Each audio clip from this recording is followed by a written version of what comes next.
Mampitiavana no hiarabananao sy hamanginanao ao tokantranonao anatin'ity fandaharana ity ry mpiaino malala sy ry mpijery malala. Anomboantsika izao fotoana izao dia hiaraka hivavaka isika. Raha eo, misaotra anao zahay satria nomenao ity fotoana ity ahafahanay mifampiresaka, ahafahanay mifampahery, ahafahanay mifampitarika eo aminao, indrindrindrindra eo amin'ny fiainanay, manoloana fotoantsarotra izahay, mitombo hatrany hatrany ny faharatsiana sy ny fahoriana ary ny olana eo amin'ny fiainana. Fa mangataka anao zahay, meo anay ny fanahinao masina, ahafahanay mifampitarika eo aminao dia enao ilay hany vahaolana eo amin'ny fiainanay. Amin'ny anaranao Jesosy no angatahanay izany vavaka izany. Amen. Ry sakaiza malala, amin'ny alalan'ity fandaharana ity no anasako anao. Anasako anao amin'ny fomba manokana mba hiaraka amiko, hiatrika sy hijery sy ahita an'Andriamanitra izay hany vahaolana noho ny olana rehetra izay mitranga eto ambonin'ny tany. Miara mahita isika fa na eo amin'ny fiainana iraisam-pirenena, na eo amin'ny fiainan'ny firenentsika manokana, na eo amin'ny fiainan'ny isam-batan'olona, dia samy mahatsapa isika fa miharatsy izao fiainana izao.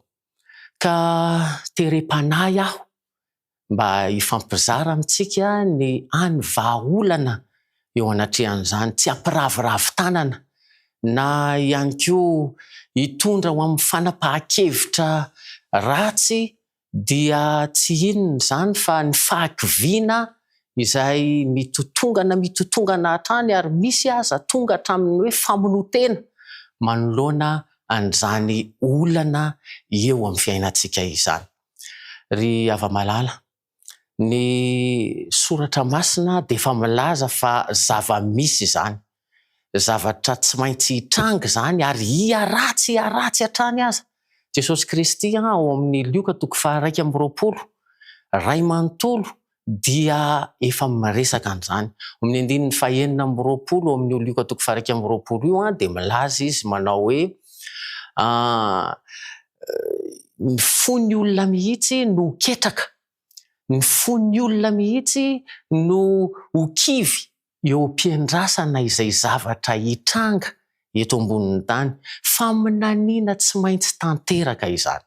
Ary satria tsy maintsy tanteraka, dia tsy maintsy ny soratra masina ihany, io baiboly io ihany, Jesosy ihany, Andriamanitra ihany no angatahantsika ny hery rehetra sy ny fomba rehetra ahafahana hiatrehana sy hamahana izany olana izany. Ao amin'ny bokin'ny Isaia 4:4 dia voalaza ao zao teny zao: matokian Jehova mandrakizay, fa Jehova ihany no vatolampy mandrakizay ho antsika tsirairay avy. Mahafinaritra izany teny izany. Io Jehova io no vatolampy. Misy fomba fiteny hoe na inona olana dia izany vatolampy azo andihizana. Misy renibenay izay tamin'ny fahakelinay izany, monina any ambanivohitra zahay, dia avy ny orana, mirefotra ny varatra, fa izy no mitarika anay rehefa le andeha hody any an-tanàna zany, mitarika anay eo ambanina vatolampy ngezabe anankiray izay.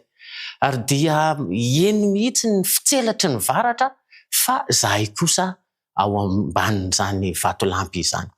Iverenantsika ny tena antony nahatonga ny olana teto ambonin'ny tany, ary tsara ny miverina hatrany am-piandohana eo am-pandaniana an'izany. Mba fantatrao moa fa rehefa nanorina izao tontolo izao Andriamanitra ao amin'ny bokin'ny Genesis 1, dia io Andriamanitra, io Jehova Andriamanitra izay lazaina hoe vatolampy io, dia namorona izao tontolo izao amin'ny fahatsarana. Tsara ny nanovan'Andriamanitra izao tontolo izao. Misy andininy anankifito ao amin'io Genesis toko voalohany io ny miresaka fa ny zavatra rehetra nataon'Andriamanitra dia tsara avokoa.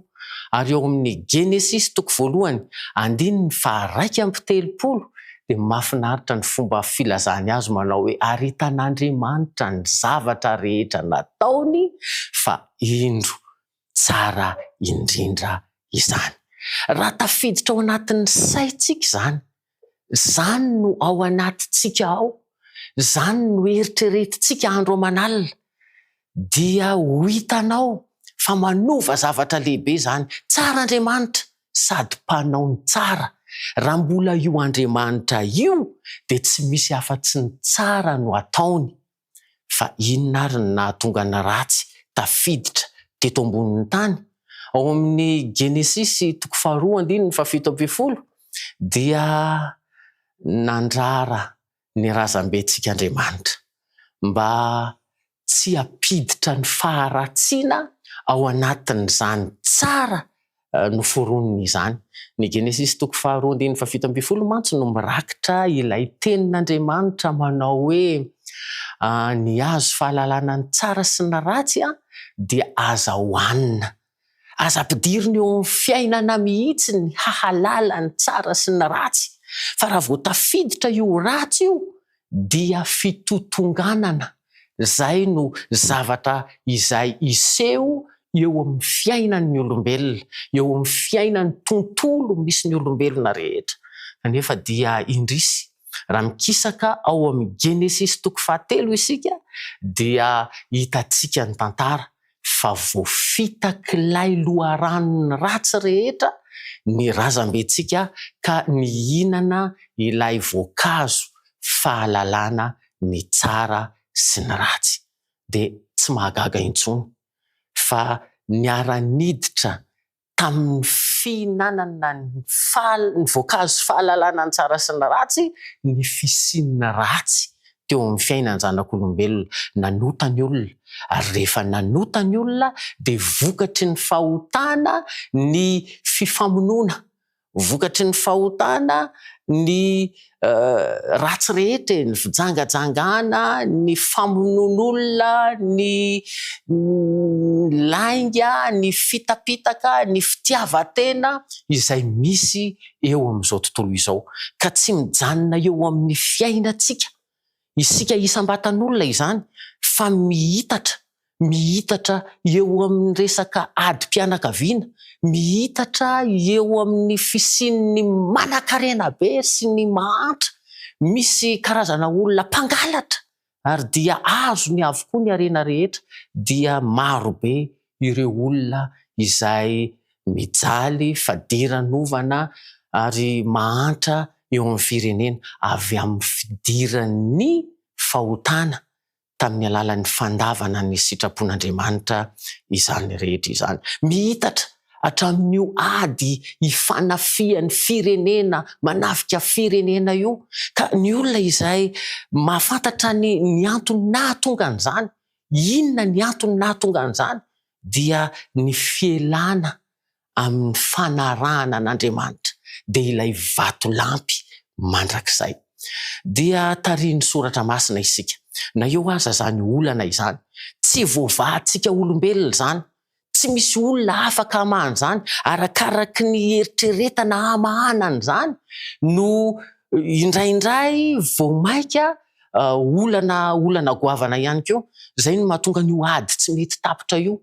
Mamahan'ilay olana amin'ny alalan'ny herin'ny tenany sy amin'ny alalan'ny fisainan'ny olona, fa tsy mamahan'ilay olana amin'ny alalan'ny fitokisana an'Andriamanitra, dia ilay vatolampy mandrakizay.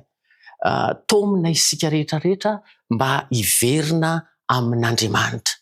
Dia Andriamanitra fitiavana, Andriamanitra lay hany mahita ny fomba rehetra amahana ny olantsika. Misy zavatra mahafinaritra amin'ny tantarany zanak'Israely. Jereo tsara fa rehefa miverina amin'Andriamanitra ny zanak'Israely dia Andriamanitra no vahaolana ho azy. tantara be dehibe eo anatin'ny soratra masina no miresaka an'izany. Jereo tsara fa ny tondran'Andriamanitra ny zanak'Israely nivoaka avy tao amin'ny tany Egipta tamin'ny tanana mahery sy ny sandrona hentitra dia fahagagana ray manontolo. Ka io Andriamanitra io ilay vato lampy mandrakizay dia afaka hitondra anao ihany koa, hitondra ahy ihany koa ho amin'ny famonjena. Fahagagana mitohitohy no ataon'Andriamanitra raha matoky azy isika. Averintsika zany ilay voalaza ao amin'ny Isaia 49:4 manao hoe matoky an Jehova mandrakizay, fa vato lampy mandrakizay izy ho famonjena atsika.